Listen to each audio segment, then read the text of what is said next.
This episode of the Future of Work podcast is brought to you by ServiceNow.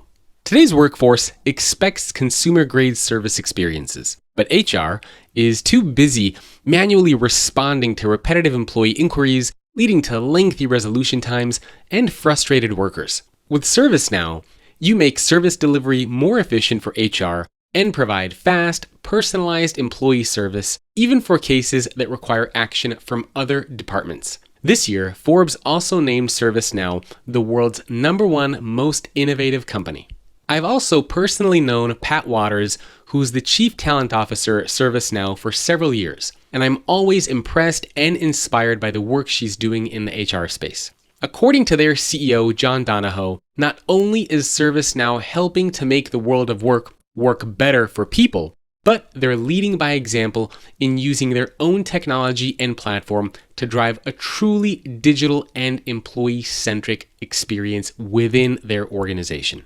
You can learn more by visiting servicenow.com/HR. And of course, don't forget to subscribe to the newsletter to get access to the podcast episodes right when they are released, along with transcripts, free training videos I create, and a bunch of other fun stuff.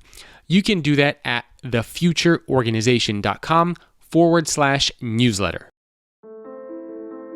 So we know what marketing is. It's about making a change happen. So if your mindset is, I don't want to make a change happen, I just want a job, then you're just going to get a job. And you should market yourself as a cog in the system. But if you're one of those people that want to make a ruckus, that want to get the best parking space at work, that want to move up, and that want to be able to point to their increasing authority and leverage and contribution, then that's the marketing you do. You are marketing yourself to the organization as somebody who, if you give her a project, she will change that project. Something's going to happen if you let her in the room. And there's not room for everyone to be a linchpin, to be the one that we have trouble living without, but it could be you. And that choice is your choice. That's Seth Godin, creator of altMBA and author of 18 best-selling books. His newest book, This is Marketing, You Can't Be Seen Until You Learn to See, comes out on November 13th. He's also the founder of several companies, including Yoyodyne, which was acquired by Yahoo, and Squidoo, which is a platform that I used to use many years ago. Some of you may remember Seth from a previous episode that aired July of 2017, so I'm very excited to have him back.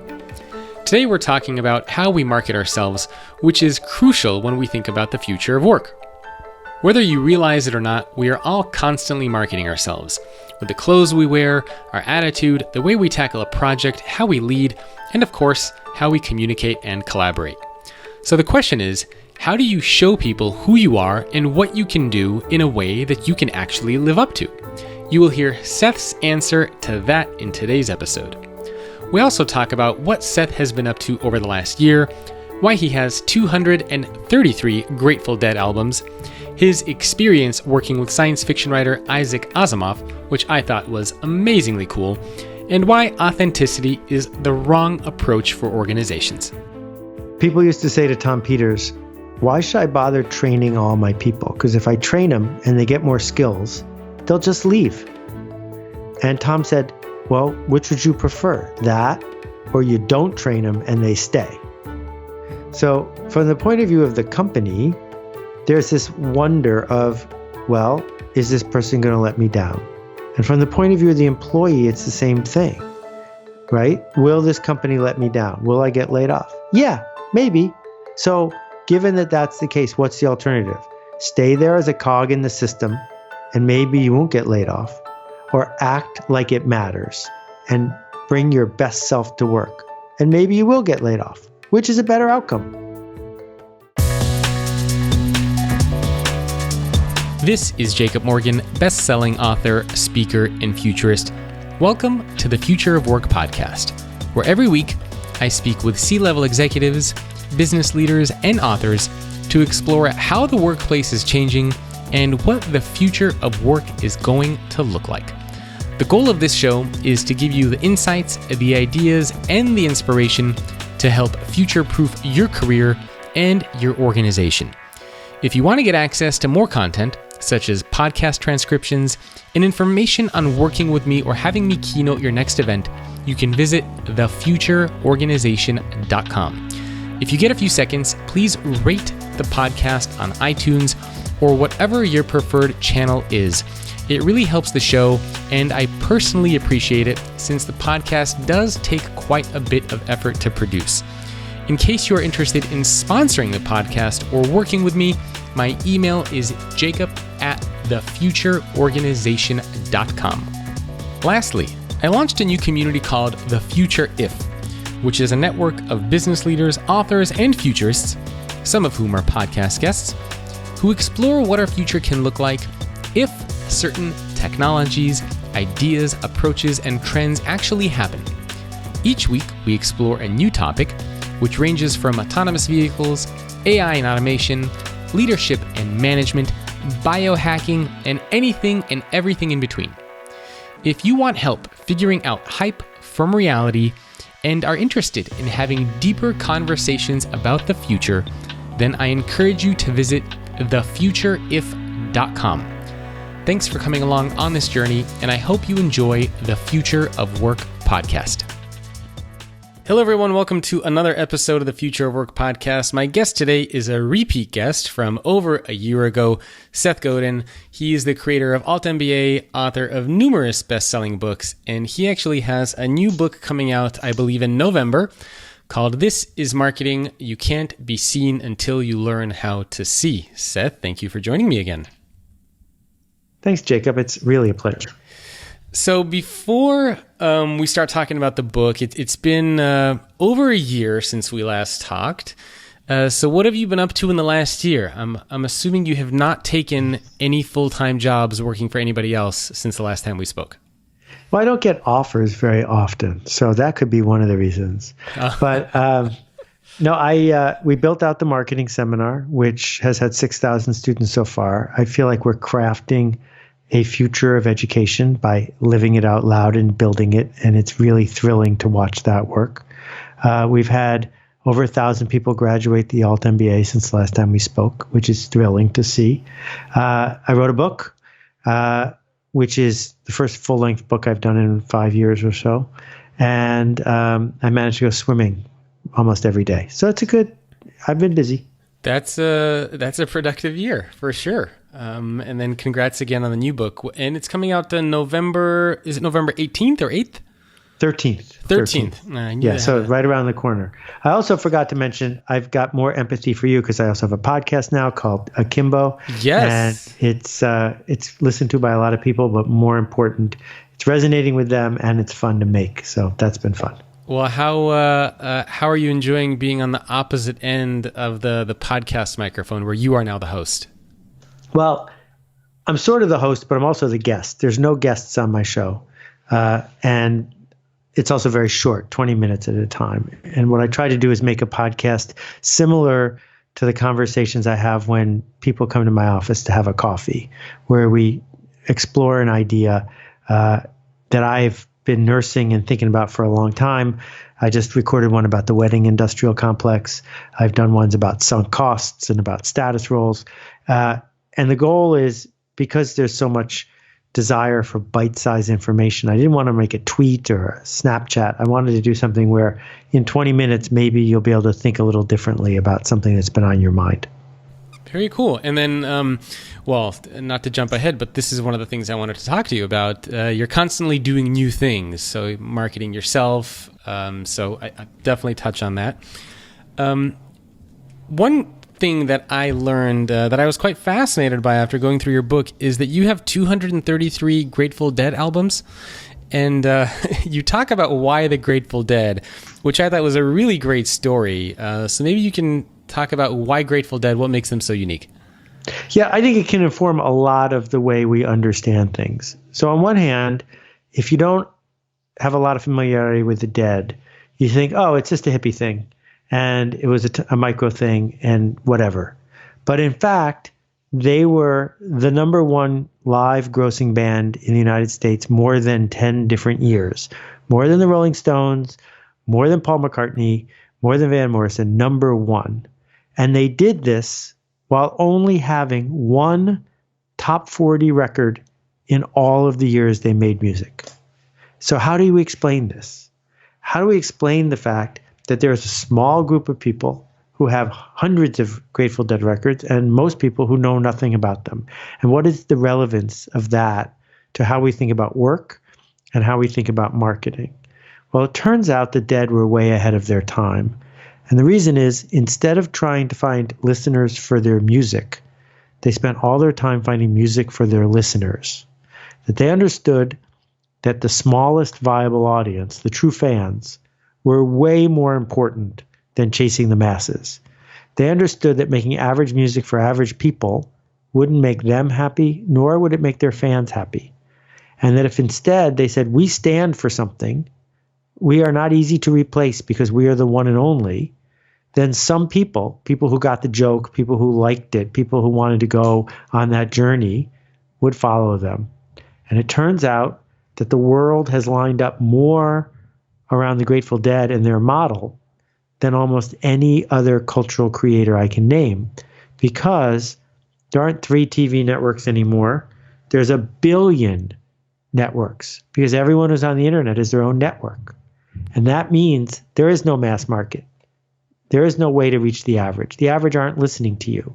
And the same thing's true with employees, and the same thing's true with the people you might want to serve as a company. What we have to do is find the humility to seek out the smallest viable audience, not the arrogance to assert that we're for everyone. Which I think makes a lot of sense. And it's interesting because actually just jotted down a question here as I was listening to you talk. And I was curious to hear your thoughts on how has all of this changed? How do you think marketing or even just personal branding has changed since you first got involved in this decades ago? Like, have you changed your mind on anything that you wrote about 20 years ago versus now? Well, I wrote a book that almost no one has ever read called Guerrilla Marketing Yourself. And Jay Levinson and I did a bunch of guerrilla marketing books together. I helped him get into the idea of not just writing every word himself. And in Guerrilla Marketing Yourself, I described so many of the things that are true in our world today. And it was a really long time ago. It was probably 25 years ago. And the idea, which I haven't changed, is you will be judged. You might not be judged by everyone, but everyone who interacts with you will judge you. And they will judge you without knowing you. They will judge you without knowing the truth of you. But we have to judge other people because we don't know how to live with strangers. So we make assertions and assumptions about people. So you get to make a choice. And that choice is, on that first day you go into work, are you going to be judged? Yes. How will you be judged? How will you present yourself? That when you run an ad, you're marketing, but when you wear a suit, you're marketing. That when you send a memo, you're marketing. If you send email to people in all caps, if you throw a tantrum, if you speak up in a meeting, if you don't speak up in a meeting, all of these things are marketing. And the more people we interact with at work, and I think it's fair to say that everyone at work interacts with more people than ever before, the more people we have to market ourselves to. And I think it should be an intentional act, not some accidental thing. And I don't think we should let ourselves off the hook by talking about being authentic, because that's just a cheap place to hide. And that's interesting as well, because when most people think about marketing, they always think about marketing a product or a service, but rarely do we spend enough time thinking about ourselves as the product. And we're basically marketing ourselves all the time, like you said. But why is that especially important now and going forward? Well, if you worked for a company in Buffalo, New York in 1948 that had 12 employees, you were going to work there for 40 years, and you were going to need to engage with 12 people. So you could take your time and be whoever you were, quote, unquote, and that would be fine. But now you've got 100 people following you on this channel, 300 friends on that channel. You're making sales calls. You're interacting with people in Zoom calls and in Skype. You're writing memos, emailing with dozens of people. Of course, they're measuring you and judging you. And one of the examples I give in the book is about a startup called Witchsea. And it was started by 2 women, and it was a tech startup. And what they found was that they weren't getting any traction. They weren't getting conversations with the media. They were having trouble hiring programmers. People weren't answering them. So what they did was they invented a third partner, a make-believe person. I think his name was Tom. And they intentionally made him a man. And what they would do is CC him on emails. And what they would do is invite him to conference calls. And it turns out, and this is horrible and misogynistic and shameful, that when there was a man in the thread and when there was a man on the call, people paid more attention to them. People were more likely to listen to them. Well, that's not fair, but it, in this moment, is true. So what they did, what they chose to do, was say to people, you know what, we know that you're sexist, and we know that you might ignore us, so we're going to play your game right back at you and use that to earn attention from you at first.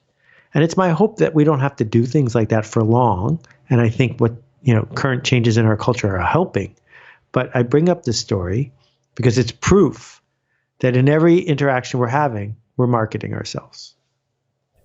You mentioned that being authentic is sort of like being let off the hook. And we hear about this all the time. Organizations are always talking about this when they pitch culture to prospective candidates. They always say, you can be authentic, you can be transparent. Why do you think that is maybe the wrong approach, or kind of letting people off the hook? Well, because they're lying. I mean, if you authentically wanted to go to work naked, you can't do that. If you authentically feel like eating pickles and belching during a meeting, you can't do that. We make choices all the time as grown-ups to do things that aren't, quote, what we feel like in the moment. We constantly make a calculation. Ever since you've been 2 years old, as soon as you were out of diapers, you've been making calculations about what you could say or do that would change somebody else's mind. So I don't even know what authentic means. I know what consistent means. Consistent means you made a promise to me about how I expect you to behave, and you keep that promise. And I think we need brands, and we need coworkers, and we need bosses who are consistent so that we can function. But authentic, just because you feel like berating me and having a tantrum doesn't mean you should. It's almost like you can wear any color you want as long as it's black. So and I think you're right. A lot of companies always say, be authentic, be transparent, but do it within the confines of how we're telling you can do it. So it's, I don't know, it's kind of a weird, I've never really thought about it much. But I think you're right. There's something to that's a little weird. The other thing that freaks me out a little bit is you said that ever since you're 2 years old, you start calculating. I have a daughter that just turned 2, and so now I can't get this image out of my mind that she's constantly like calculating and trying to figure me out. So thank you for that creepy image. Well, wait a second. It's not creepy. Let's be really clear. What's your daughter's name? Naomi. So has Naomi ever started crying? Of course. Of course. And what you'll discover, for example, is Naomi trips and falls and lands on her knee, and then she quickly looks around to see if anyone's looking. And if no one's looking, she's back up playing and having fun. But if someone's looking, maybe there's a tear or two. Why is that? Because she has calculated that in that moment, getting some attention to her boo-boo will make her feel better. So yes, it's a calculation on her part to cry. Crying serves no other function but to get dad to come. That is true. Yeah, very smart 2-year-olds, man. It's, I suppose I did that when I was a kid as well. So if this idea of authenticity and transparency is maybe the wrong approach, what do you think would be better for organizations to do? Make promises and keep them. So instead of saying we're authentic or transparent, you would remove that language altogether. For sure. I mean, that language is marketing language, and it's marketing language that doesn't actually work. Because what it's saying to a millennial or to a job seeker is, we're going to use a bunch of weasel words that you don't even know what they mean. And if you're the kind of person that wants to work in a place where people use weasel words, this is that kind of place. Whereas if you say, Everyone here works between 10 and 12 hours a day. We tell each other very directly what's working and what's not. We measure your deal flow. And if your deal flow is excellent, we pay you more, give you a better office, and fly you on vacation. If it's not, we fire you. So what kind of person wants that job? Well, the kind of person who likes those odds, who wants that sort of working environment. Because when you think about it, that's what school was like, right? School said, we're going to give you these books, we're going to give you these tests, and if you do X, Y, and Z, you'll get an A, and if you get an A, you get this as a reward. And so when we go to work, we're mostly looking for the consistency that comes from people we trust. And the reason we trust them is because they keep their promises.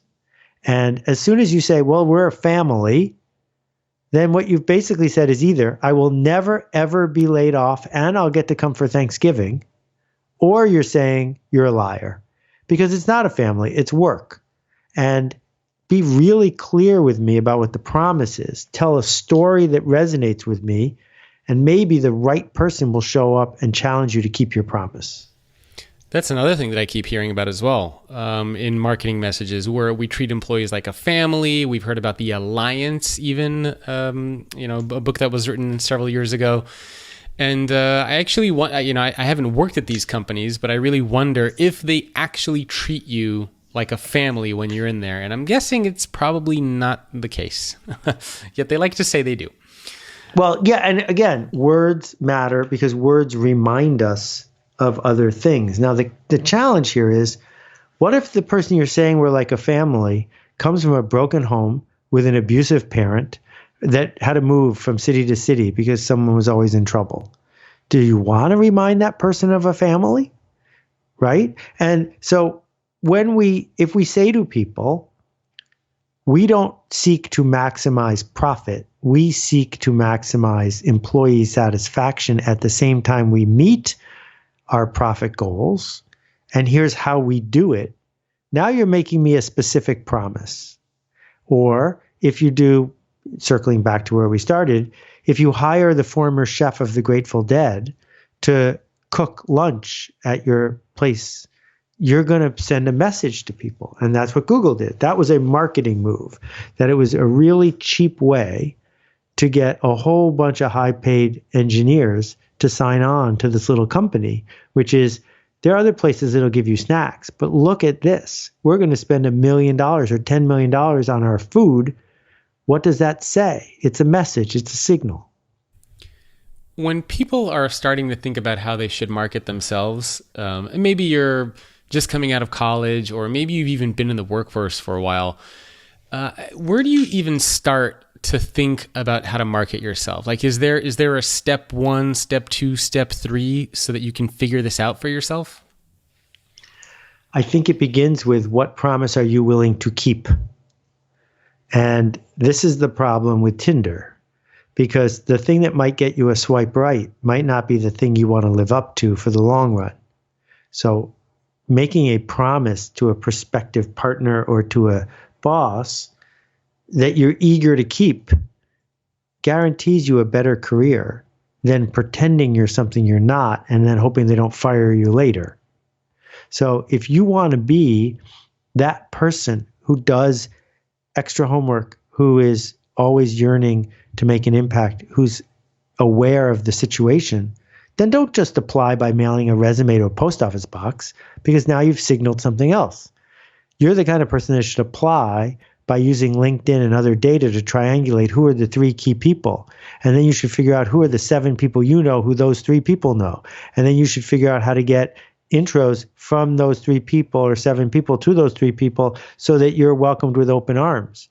Because if you can keep that up after you get the job, it's going to be a great match. But too often, particularly young people, have been brainwashed by the system we call school. And that system is built on the question, will this be on the test? And if you're showing up at work with a will this be on the test attitude, you're probably going to get a will this be on the test job. And that probably explains why so many people are disengaged in the jobs that they have, because that's the kind of thing that they've been trained for. Exactly. All right, so I guess like you said, the first step is to figure out what promises you wanna keep, and I'm sure for a lot of people, it's something along the lines of I want to be dependable, I want to be seen as kind of innovative and creative and a hard worker. But for a lot of people, I'm sure they're also thinking, I also don't want to be seen as somebody who is just a people pleaser, somebody who's kind of a cog to the organization. So how do you balance kind of the brand that you want to build for yourself without kind of giving too much of yourself to the company, if that makes sense? Well, so this is a fantastic question, and let's deconstruct it a little bit. If we look at some of the great marketers of our time, like Nike, like Apple, like Starbucks, I mean, make whatever list you want. They're not great marketers because they ran great ads. They're great marketers because they wanted to make a change happen.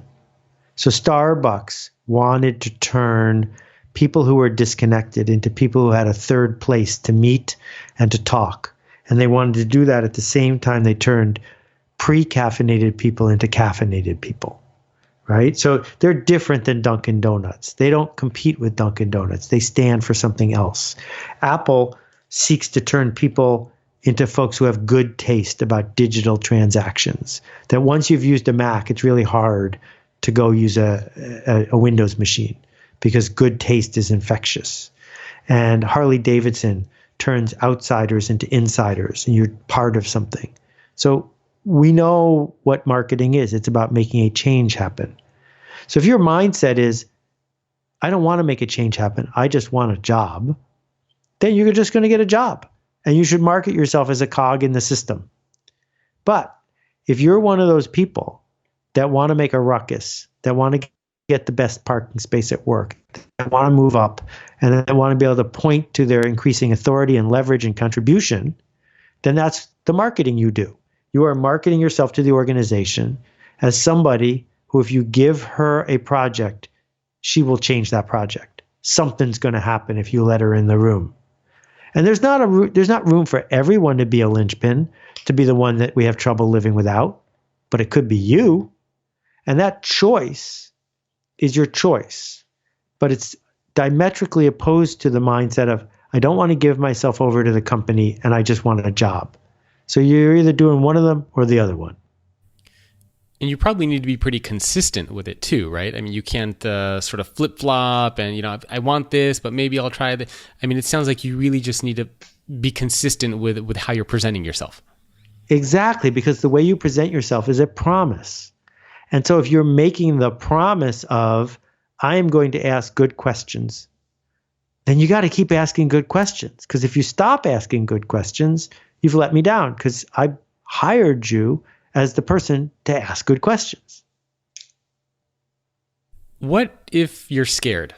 And I don't know if this is true for a lot of people or not, but some people, and I've talked to some of these people, I'm sure you have as well, that they want to market themselves, but they're scared of how they're going to be perceived amongst their peers or inside of their organization. They have ideas, they have things that they want to do, but they can't get over that fear factor of being seen. Any tips or advice that you might have for that? Well, first of all, if you're not scared, you're not trying hard enough. Being scared is a symptom that you're doing it right, not a symptom that you're doing it wrong. Because I guarantee you, when they launched the iPhone or they launched Nike Air or they launched Bernie Sanders' political campaign, they were scared. They were scared because you're reaching, you're making a big promise. So if you're serious about making this impact, of course you're going to be scared. And the second half of it is you can't make the fear go away. You can dance with it, but you can't make it go away because it's a totally separate part of your brain. That part of your brain is illiterate and it's instant and all it knows is, I want to survive. So what you can learn to do is say to yourself, oh, good news. I'm just that right amount of afraid. I must be on to something. And it's that work that gets you out of the mindset of, I'm in school. Because school, peer pressure says, don't be a goody-goody, don't be a teacher's pet, don't try too hard. Well, guess what? There's someone competing with you who's not going to play by those rules. And so because they're going to try hard, because they're going to make big promises and keep them, because they understand that being the irreplaceable linchpin is way better than being the replaceable cog. They're going all in. And so if you want a good job, you got to have to go all in, especially because you're afraid. And that's, from what I hear, is also hard in the U.S. for a lot of people because, as you know, job markets are constantly turbulent. The first thing a company does when they get in trouble is they let go of thousands of employees. And so it's very hard, and my wife went through this as well. It's so hard to commit yourself full on to an organization where you always have that little voice in the back of your mind that's just thinking like, if something goes bad at this company, I'm going to be the first to go. And so, I mean, do you think we should just disregard that voice and just go all in and just see what happens? Or is it good to be a little, I guess, skeptical and cautious? People used to say to Tom Peters, why should I bother training all my people? Because if I train them and they get more skills, they'll just leave. And Tom said, well, which would you prefer, that or you don't train them and they stay? So from the point of view of the company, there's this wonder of, well, is this person going to let me down? And from the point of view of the employee, it's the same thing, right? Will this company let me down? Will I get laid off? Yeah, maybe. So given that that's the case, what's the alternative? Stay there as a cog in the system, and maybe you won't get laid off, or act like it matters and bring your best self to work. And maybe you will get laid off, which is a better outcome. Yeah. Simple enough, right? I mean, there's no, not a complicated rocket science behind it. Part of marketing and branding yourself is also this dealing with trolls. I'm sure you've had your fair share of them. And people that have listened to the podcast have known I've shared my wonderful stories with trolls where I've had people create fake Twitter accounts about me, message my wife, who was my girlfriend at the time, telling her to break up with me because I was bad for her career, people leaving angry comments on my blog. My wife still gets the occasional troll from this same kind of group of people. And when this first happened to me, I got very defensive and I would respond to every comment and engage with every debate publicly, privately, all over the place. And I wasted so much time and so much energy doing that, that now we just kind of ignore. So I'm curious, first, have you had to deal with your fair share of trolls, the haters that are out there saying that Seth is crazy, he doesn't know what he's talking about? And how do you recommend other people deal with it? Because as you start to build your brand and market yourself, you're always going to get those people out there who say you're nuts.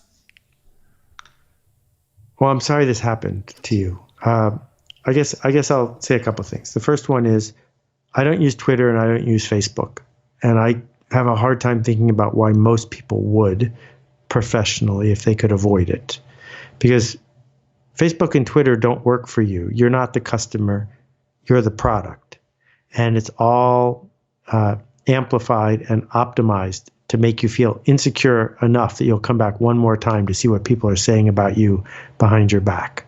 So unless you got a really good reason, or if it's really making you happy, think about that. Number two, I know you've written, 3 books so far? Yes, 3, working on the 4th coming out at the end of next year. Congratulations. When was the last time you read your Amazon reviews? Whenever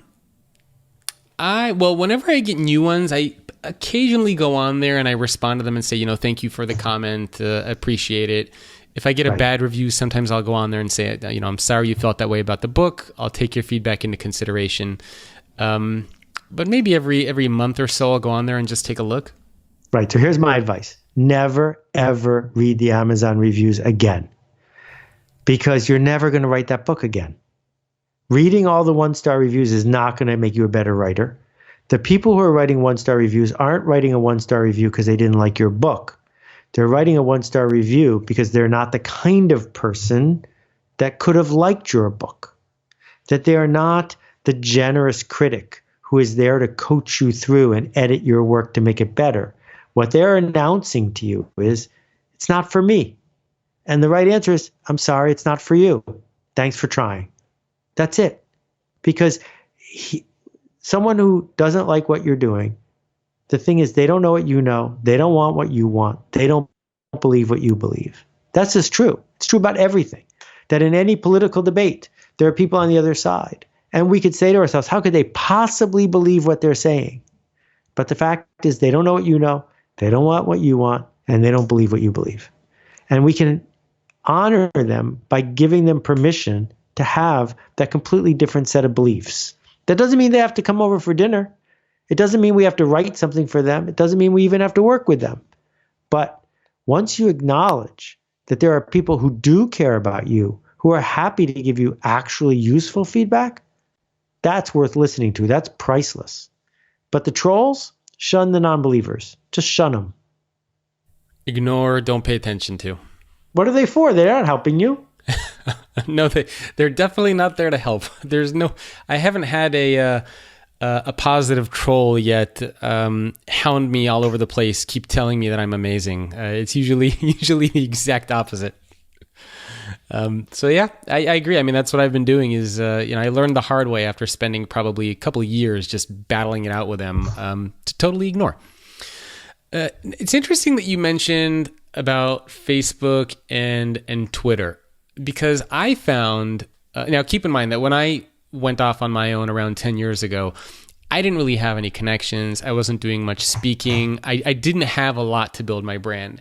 So I actually very heavily relied on social media to do that. On Twitter, on Facebook, on LinkedIn. I mean, even to this day, I'm still all over the place sharing kind of work and business content on there. But it sounds like from your perspective, I don't want to say you're not a believer in social media, but you don't think it's as effective, perhaps? Well, we need to be really clear about what the word brand means, because I'm not using it the way you're using it. I think a brand is a shorthand for the perception that people have of what to expect from you. It is the sum total of the promises that go with what it means to interact with Jacob or with Seth. And you don't build your brand on social media. You build your brand in the shower when you're thinking about what you want to stand for, right? You build your brand by becoming the change agent that you sought to become, by making the change in the world. Now, it may be that when you appear in social media, it is a souvenir of your brand, a shadow of your brand. So if I'm blogging every day, people are seeing a glimpse of what I stand for. But the act of using it as a media channel to, quote, get the word out, that's way overrated. That's not really what's working. What's really working is you touched someone who was already enrolled in your journey, and you touched them with your work in such a way that they told someone else. And so as that word spreads, that interaction is carrying with it a tiny piece of your content DNA, of your passion to make a change happen. And if you pick a change that resonates with people, then you'll do fine. So Nike, a long time ago, picked a DNA of saying, we will help a certain kind of competitor compete at a better level, and we will challenge those competitors to go deeper within themselves. They didn't persuade anyone to be like that. They said, for people who are like that, we are happy to be a narrator for you. We're happy to challenge you. We're happy to be a souvenir for you, a label. But their brand is not their Twitter account. And now let's take 90 seconds to hear from our sponsor, ServiceNow, and their Chief Talent Officer, Pat Waters. Every company has an employee experience, those intentional and those organically created. For CHRO, you start by crafting your vision and you look at those moments that matter. They look at what is the business problem or opportunity they're trying to achieve, and they craft their talent strategies to not only achieve that goal, but actually to set themselves apart differentially in the marketplace to attract great talent. What I like to look at with my peers is, how do you automate the processes that are repetitive? How do you create insights into tools and technology that allow me to think ahead, not 2 steps, maybe 5 steps? How do we create tools that create less friction for me as an employee, that makes me free up opportunity and time to do things that I love to do. That is changing the way people do work. CHROs are helping redefine how talent works today. The benefits of intentionally crafting an employee experience is high. It's retention, it's engagement, it's better productivity, it's unlocking discretionary effort. So if you free up some of my time, and I'm excited about my job and my work and collaborating, then I'm going to use that extra cycle to help others be successful. If you don't do that, you will lose that talent that you crafted for such a long time. The most successful CHROs today are looking around the corners, and I can't wait to see what they find. If you want to learn more, please visit servicenow.com/HR. And now back to the podcast. Very true. And I'm sure you saw the recent news of their, 2 days ago, their Colin Kaepernick ads that are now all over the place. So they've definitely been taking some strong stances on things. What were the most effective strategies that you've implemented for yourself when you first started out? So when you first left that last full-time job that you had, what did you find to be most effective in building that brand for yourself, and what didn't work? The most effective thing for sure has been the daily blog. Even if no one read it, writing something every single day, more than 7,000 posts in a row, has been a gift to me, by me, from me, because it forces me every day to think deeply about what I stand for, what I believe in, what I want to share, what I want to teach. The gimmicky stuff I did in the early days, I had a custom tie made with the names of all my books on it that I could wear at the bookseller show. The wine tasting event that I sponsored to try to get a bunch of people to change their mind about a project I was doing. These sort of short-term gimmicky things, they were all a waste. And that what has really paid off is consistently and generously showing up with the narrative of what I'm trying to teach. I don't need to say to people, you can hire me to speak. I don't need to say to people, I've written a book. They'll figure it out if they like my ideas. And you say, and people have asked me this, they say, has Seth really blogged every day? How often have you skipped a day at all in the last few years? The last day that's missing doesn't really count, because at 11 o'clock the night before, I wrote a piece honoring Steve Jobs when he died. So I don't count that as missing a day, because it was just 7 hours early. So no, I've tried to keep it up, and it's probably been 8 or 10 or 12 years in a row before. I used to blog 3 times a day. Oh my God. And sometimes I would blog every once in a while, but it's been a persistent, consistent thing for at least a decade. And where do these ideas come to you from? So, today, I haven't read your blog today yet, but when you wrote today, where did that idea come from? How do you keep getting this stuff to write about? The answer to where do you get ideas is really simple. I have never met someone who didn't have ideas. Never once. Never once have I met someone who woke up in the morning and went, I have talker's block. Everyone has something to say, but most of the time what they have to say is banal. It's unoriginal. It's not helpful. And so they don't write it down. They wait for something perfect. They wait for something inspired. And that's their mistake. It turns out the way you get good writing is by doing bad writing. That the way you get better at your work is by doing your work. That your daughter knows how to walk now. She's still not that good at it. And so she stumbles now and then. But she's never once said, I am never going to be able to walk because I'm not good at walking now. Then what she does is she walks and she gets better at walking. Well, the same thing is true with writing or blogging or contributing or speaking or making PowerPoint slides. You do the bad stuff over and over and over again. And once your brain realizes you're not going to give up, it puts some energy into it and comes out with good stuff. So first, show me your bad work. Show me your lousy blog posts. Show me your weak ideas. And then we can talk about making them better. But first, you got to do them. Yeah, I mean, I definitely fall into that category of trying to wait to get something like solid and well thought out. But it sounds like that's probably not the most effective strategy. What about now? No, I worked with Isaac Asimov years ago, and Isaac published 400 books in his lifetime, back when it was difficult to publish a book. He did 400. And the way he did it was every morning at 6:30 a.m., he sat down on his typewriter and he typed until lunch every day. Whether it was good or not, he just typed. And he let the editors figure it out later. Well, I had no idea you worked with him. He's one of my favorite. I'm a huge science fiction fan, so I love his Foundation and iRobot series. I had no idea you worked with him. Yeah, the robots poster is sitting right over my desk as I talk to you. He and I produced that product in 1987 when I was 27 years old. It's a murder mystery VCR game where you watch a cheesy movie and it has 256 different endings that you have to figure out. And Siskel and Ebert gave it 2 thumbs up in an unbroadcast review, which was the peak of my movie career. Man, that is so cool that you had the opportunity to work with him. So are you a science fiction fan yourself? Yeah, I read every science fiction book in the Clearfield Public Library, from Asimov to Zelazny, every single one of them. And then when I was at Spinnaker, I did Ray Bradbury.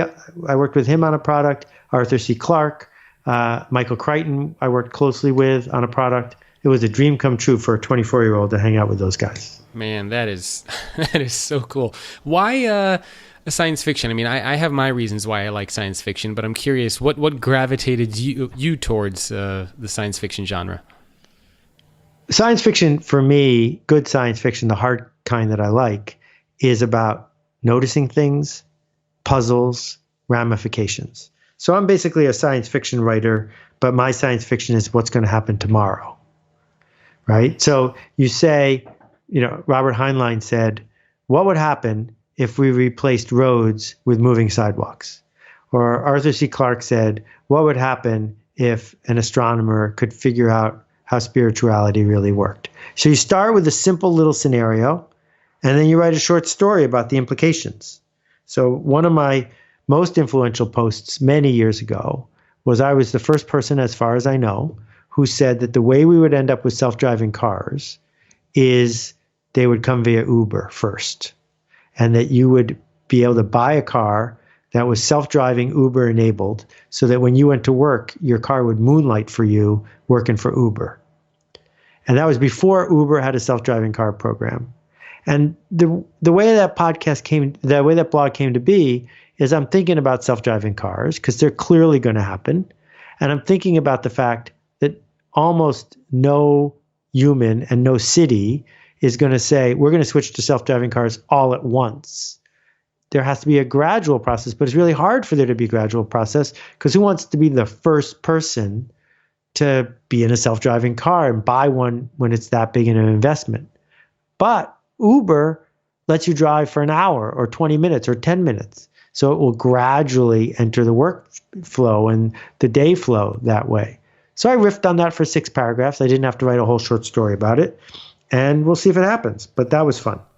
Wow. Yeah. I think I actually remember seeing something like that a little while ago. And of course, sure enough, that is exactly what's happening. Going back to the original question I asked you around things that you did that worked well and things that didn't work well, are you doing anything different now, a couple of decades later, that you're finding to be particularly effective? I actually remember you had Squidoo a little while ago. And when I was first kind of branching off into creating my own website, I actually used your platform for affiliate marketing around over a decade ago now. So I know you've experimented with a lot of different things. Indeed. I think the biggest difference is in the last 10 to 15 years, I am intentionally doing things that might not work. I didn't used to have the guts to do that, and now I do. And the act of intentionally not playing it safe makes my work better. Do you have an example of something that pops to mind? Well, yeah, I mean, when we launched the altMBA, it was a huge leap, 2-3 years ahead of what most people in continuing education were doing. And I said, yeah, we'll build this system, we'll build this software, we'll assemble these people, and I'll probably be able to get my fans to try it once, and it's probably not going to work. Let's see what happens. Or, with Squidoo, it grew to be the 40th biggest website in the United States, and we only had 8 employees. And there was nothing about it that made it obvious that it would work. No one showed up and said, here's a bunch of funding. No one showed up and said, here's a bunch of support. It was before Facebook. It was before Twitter. It was before Pinterest. And we were early, and we knew we were early. And I knew it might not work, but we tried. And I definitely, when did it go away? We sold it to Hub Pages, so it's still there. Oh, it's still around. Okay, I haven't been to the. It doesn't have that name anymore, but Hub Pages was our number one competitor, and we realized that being affiliated together would give us more influence over Google than being separate. Oh, very cool. So some people listening to this might be thinking, how long does it take to market yourself, to brand yourself? Which is, I think, an interesting but a very hard question to answer. So if you decide on the promise that you're willing to keep, how long does it take for you to be known as that person? Well, in the case of Psy, it took about 3 weeks for a few billion people to know that he was the Gangnam Style guy. And if Psy tries to get a job doing almost anything else, it's going to be hard because the promise he made is, I'm going to do that weird Korean horse dance thing. On the other hand, if you want to be known in a company with 400 employees as the reliable, insightful brainstormer who should be invited to a meeting now and then, it might take you 7 years. And there's nothing wrong with that. So it depends. It depends on how vivid your promise is, and it depends on how much authority you can put behind your promise and keep it. I know for me, I found, I always told myself that I was going to practice sort of 3 rules: consistency, visibility, and frequency. And I was just consistent with the topics. I tried to make them as visible as possible, and I would be frequent with sharing those kinds of ideas. And still, 8-10 years later, that doesn't change. And I know for some people, they oftentimes start off in one area. Maybe they want to be known in the marketing space. But then all of a sudden, they're jumping to conversations around all sorts of stuff: basket weaving, horseback riding. And there's not a lot of consistency that ties the thread together. And how important do you think that is for kind of building that brand for yourself? Yeah, those are the very same people that are hurt the most by criticism and by trolls, because what they're actually saying is, I would like to be seen as my authentic self, as the person I am choosing to be. I would like to be seen as me. And so the criticism is personal. It's not, I don't like your idea. It's, I don't like you. And those are 2 totally different things. Being known as a source for an idea or a set of ideas enables you to have thoughtful intellectual conversations about the efficacy of your work. Whereas this new model of YouTube pop celebrity, Instagram, look how many Snapchat followers I have, I'm taking pictures of my kid's birthday party, that's not professional in the sense that you can't not take it personally because you've chosen to make it personal. And that's not generous because the world doesn't want to know about you. They want to know about them. You mean people don't want to know about what I'm eating and they don't want to see pictures of me and my family all over Instagram, Seth? That hurts my feelings. I think they do if it helps them, but they don't if it's just about you. Sorry if I hurt your feelings. No. You actually have this really cool exercise in your book, which I found to be quite helpful. It was this X and Y axis on page 55. And I think in the book you were talking about it in terms of how to position something. And I thought it would be really helpful. Can you walk us through that exercise and maybe how an individual might use it for themselves, not for a product or service? Sure. So let's start with some famous individuals first, and then we can try to talk about locally famous, because everyone is locally famous to their family or their colleagues. So if I thought about Walter Cronkite, or I thought about I don't know, some horrible, crazy AM radio shock jock. They're both newscasters in some sense of the word. And if I'm new in town and I want to know who to listen to, I have to pick. And I'm not going to ask how many kids do they have and tell me all the details about their political affiliation and blah, blah, blah. Just put them in a position for me because I don't have time to sort through everything all the time. Well, so one axis, let's say left and right, can be focuses on the truth, makes stuff up. Another axis, let's say up and down, could be is histrionic and throws tantrums versus is very calm. So Walter Cronkite fits in the is very calm, doesn't make things up corner. And somebody else fits in the crazy person making things up and having a tantrum corner. And different people want different things. So some of those people will have an audience with one people and some with other people, right? And now you can see there's 2 more slots available. So if you move to town as a newscaster, you can decide to fill the slot of everything I say is true, but I'm going to be the voluble, over-the-top sportscaster like Yeller. Or you could pick the other corner and say, you know what? I'm going to traffic in conspiracy theories and all this nonsense, but you can count on me to never raise my voice, to be thoughtful, and to make you feel smart. So there's 4 quadrants that someone could choose to fit in. Well, if we're talking about it in a more personal level, and I think about how do I want to be seen as at work? You know, my first job, I was 24. There were 5 other people who had the same job I did. We were all brand managers. We all had MBAs. Most of them were older and had more experience than me.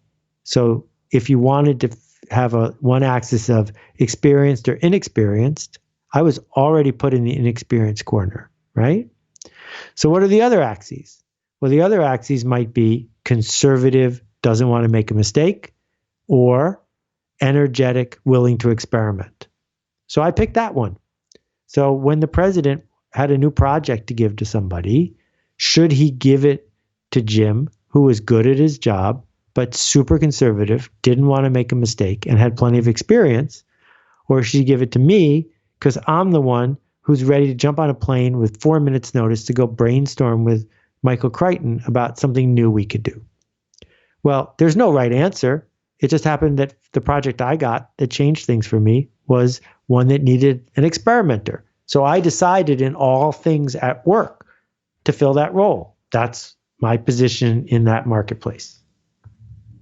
And so I guess people, the way that they can start is they can start to create this X and Y axis and fill in. How would you pick these 4 attributes that you would put on the X and Y axis? That is the hard question because there are so many to choose from, right? So you could choose I'm the tallest one. You could choose I'm the cutest one. You could choose I'm the smartest one. You could choose I'm the most loyal. I'm the person who's going to work the latest. I'm the one who's going to get in the earliest. I'm the one who's never going to gossip. I'm the one who's always going to gossip. I'm the one who's going to keep a secret. I'm the one who's going to tell a secret. I'm the one who has more technical knowledge. I'm the one who has more passion. But you just have to look at what all the other choices are and then pick at least 2 of the axes so you can find a quadrant where no one else is and where you can keep your promise. Because that is the key part. If you position yourself as the one who's the most passionate and the one who will stick with it till it's done, then you can't break that promise by leaving a project half done. Because now I'll never believe anything you say ever again. And why 4? Is it possible to do all of the above? You know, pick 8 attributes. I'm the smartest, funniest, tallest, all that sort of stuff. Yeah. So in the original Star Trek episode, Spock used to play 3-dimensional chess. So it's not 1 board, but 3 boards. And you can not only move left and right, you can move up and down. So if you're the kind of person that can play 3-dimensional chess, you can have as many axes as you want. But in most marketplaces, it's difficult to successfully keep track of more than 2. Up, down, left, right. And what you want to do is find one. So let's say Harley Davidson versus BMW, right? BMW motorcycles are brilliantly engineered and reliable. That's one way, the other way. And they are for yuppies, not for headbanging hipsters. On the other hand, Harley Davidson motorcycles don't really care so much about German engineering. They are just powerful. So they picked that axis, pick us because we're powerful. And they stand for you will be surrounded by people in leather jackets who will watch your back. So Harley Davidson only needs 2 axes to build a multi-billion-dollar brand. It's hard to imagine that a human being in a company needs more than 2 to stand for something. But if you want 3, go for 3. I think 4 is really hard to pull off. You're talking about all my favorite topics. You mentioned 3-dimensional chess. I'm a huge chess nerd. So chess, science fiction, we're hitting all the major things that I love here. Question about the branding aspect inside of an organization. I'm wondering if there's ever any tension between an employee and a manager, or maybe an employee's brand starts becoming, I don't want to say more powerful, but more known than the manager's brand. And how do you kind of navigate building your brand inside of an organization when you have people that are more senior than you who feel like their brand should be, more known than yours? Well, who's the customer? Is the customer your boss? Yeah. So let's say I work at a company like, IBM. And, right. I'm doing a good job in there building my personal brand. I'm engaging in discussions. I'm participating in things. And my manager... But who decided you were doing a good job? Did your boss decide that, or did you decide that? Oh, man, that's a good question. I suppose peers. I was getting good feedback from others that they value my contributions, that they're seeing me participate. People are responding to things that I'm doing. So looks. Are they your customer, or is your boss your customer? I suppose the boss in that case would be the customer. So if the boss is your customer, then you need to position yourself and build a brand that makes the boss happy. Now, if the boss is going to be ultimately not your customer, figure out who your customer actually is and market to them. So being popular with your peers might be a good way to get invited out on Friday night, but it might not be a good way to build your career. If you view your boss as temporary, then your boss's boss is actually your customer. How do you live and tell a story that makes your boss's boss excited to see you in the morning? So that choice of who is the customer, who am I trying to change, who am I trying to interact with, who am I trying to please, it all begins there. Who is your customer? Maybe that's one of the reasons why I was never good at having a full-time job working for somebody else. I don't know what it is, the whole limiting yourself and doing something and I know you're probably going to say, well, now you have many customers and they're different customers, but that's one of the things that drove me nuts inside of an organization is I felt like I was constantly having to do something to make my boss look good at the risk of saying things that I actually wanted to say. And again, well, that means you just picked a bad boss. Yeah. Well, I wish I had the chance to pick my boss. That was the boss I was given at the time. But if someone has talent and someone has passion, they ought to earn the right to pick their boss. And the way you do that is if you get the wrong boss, you leave. Yeah. Hey, that's exactly what I did. That was almost around the time when I sent you that email, that we talked about in the last episode, where I don't know if you recall that story from the last podcast. I sent you an email a decade ago talking about the situation that I was dealing with my marketing manager. And your response to that email was very simple. You said, it sounds like you need to go do your own thing and soon. And that was the full email that you sent me a decade ago. And as soon as I saw that, I was like, you know what? Maybe Seth is right. And here we are 10 years later. So I still have that email floating in my inbox. I'm so glad. I will tell you the secret, though, which is I didn't come up with that. You came up with that. You made it really clear in your email to me that you were looking for someone to say it's okay for you to leave. Yeah. Yeah, that probably was true. I just needed somebody to give me that permission and say, you know what, your job does suck. Your boss is kind of a jerk. You shouldn't be there. Sometimes we feel like that in our minds, but we need that kind of outside validation. So that I found that to be helpful. I know we only have a couple minutes left, but I wanted to touch on one other thing here, which is super important. You talk about empathy. in the book. And I'm working on a new book on the future of leadership, and I've interviewed now 100 CEOs around the world from companies like MasterCard, Unilever, T-Mobile, etc. Empathy keeps coming up as a skill that a lot of these CEOs believe is going to be crucial for leadership in the future. Why is it also important for us to understand empathy when building our brands and marketing ourselves? Well, I don't think you should be marketing yourself. I think you should be seeking to solve the problems of the people you seek to serve. And the only way you can solve the problems of the people you seek to serve is to know what their problems are.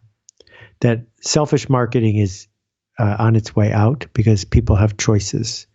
If you show up and see people who want to be seen and understand people who want to be understood and acknowledge that they know things you don't know and they want things you don't want and they believe things you don't believe, and you can see, then you will be seen.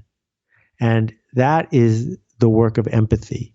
You don't need to be, sorry, there's a big lightning storm here. I was going to say, it sounds that like was very vivid. I think Thor has made his presence known about my comment here. Yeah. But so what I'm getting at is, if we can have the humility to go where people are, then we have the ability to be generous and help them change in a way they want to be changed.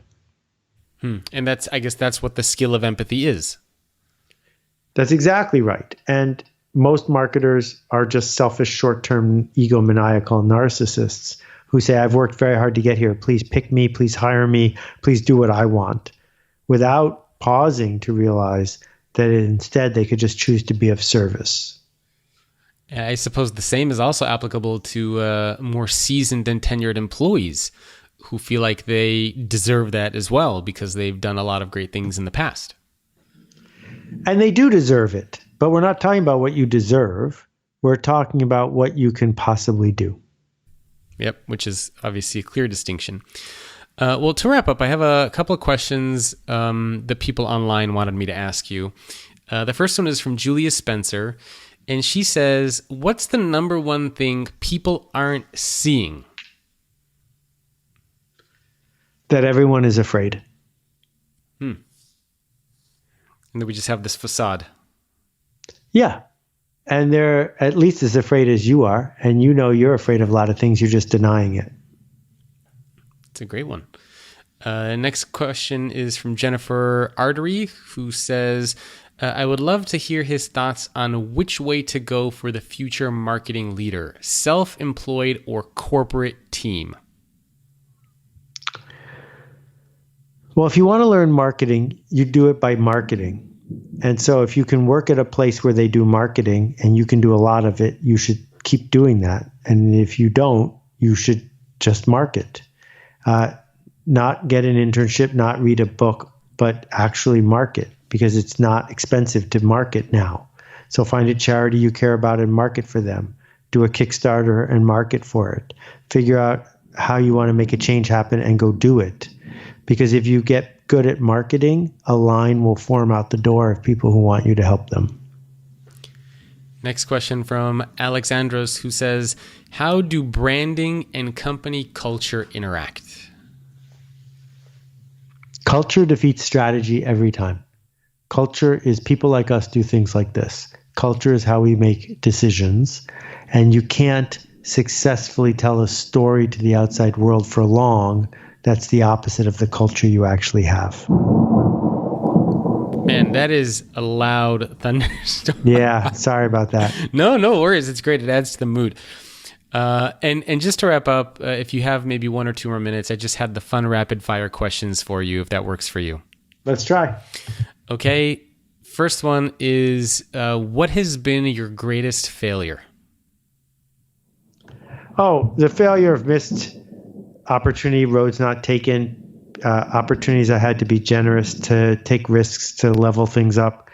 It's not the failure of I did something and it didn't work. It's the failure of what didn't I care enough to do.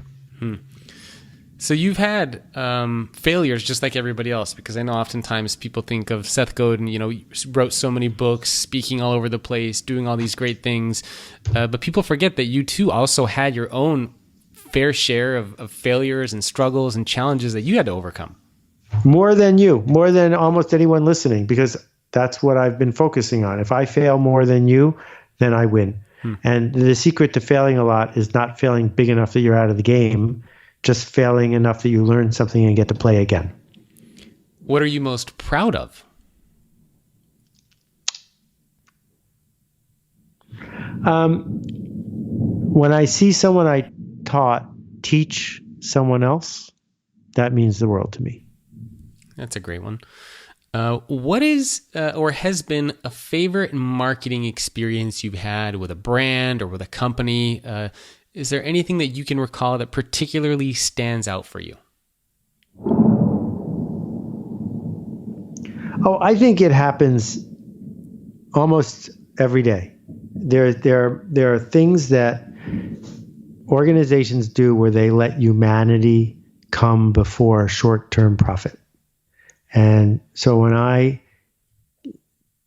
get a smile from somebody, when someone goes 1 inch or 1 mile across the line to care, that's magnificent. Because what I'm reminded of is we didn't invent culture so that we could inform capitalism. We invented capitalism so our culture could get better. Last 2 questions for you. Do you have a recent terrible marketing experience that comes to mind, and what do you think could have been done to make it great? Oh, well, also almost every day I run into a corporation with rules that sucks the humanity out of the people who have to enforce them, that puts people on hold pretending they have no choice, that quotes policies back at you as if that was a good reason, and where they just watch a loyal customer walk out the door saying, well, it's just my job, I can't do anything about it.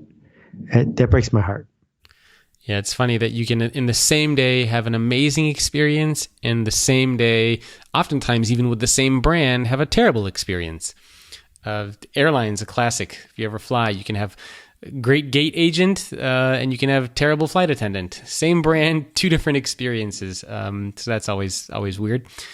Last question for you.